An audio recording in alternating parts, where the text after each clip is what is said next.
I'm now hearing that we can speak to Armin Georgian, our reporter who's at the NATO summit that's just kicking off, meanwhile, in Madrid. Armin, tell us then, concretely, for NATO, what's on the table in terms of Ukraine at this summit? Well, what's on the table is a comprehensive assistance package for Ukraine, which is money to train and equip the Ukrainian armed forces. Note that that is a separate thing from weapons transfers, which are done by individual NATO members. So that's not an alliance-wide decision, it's individual members.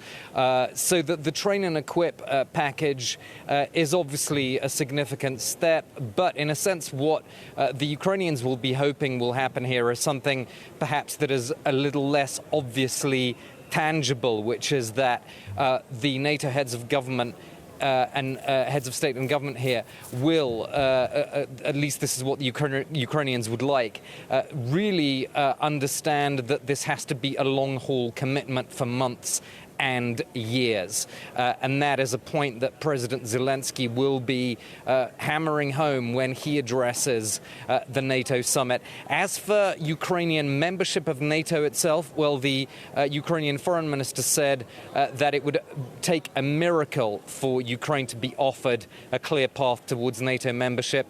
Zelensky himself has acknowledged that the NATO door is currently shut. There isn't any major movement in that direction here in Madrid, at least not so far. But certainly Zelensky will be trying to persuade everybody here that they really have to commit for a very long time.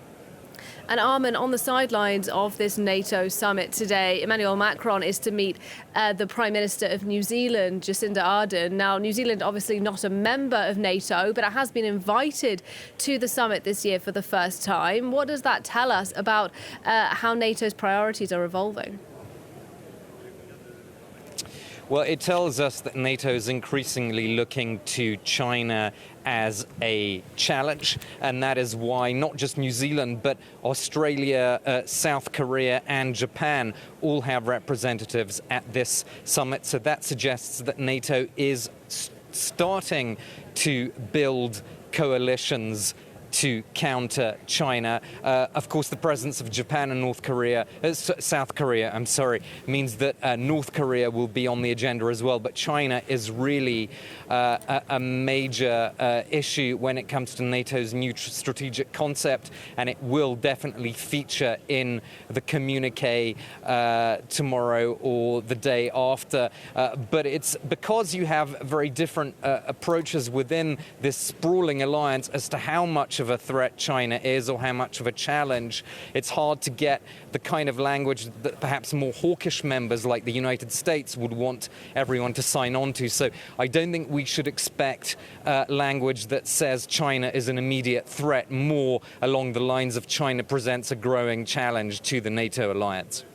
Armin Georgian at that NATO meeting. Thanks very much indeed, and we'll be sure to speak to him as the story develops there.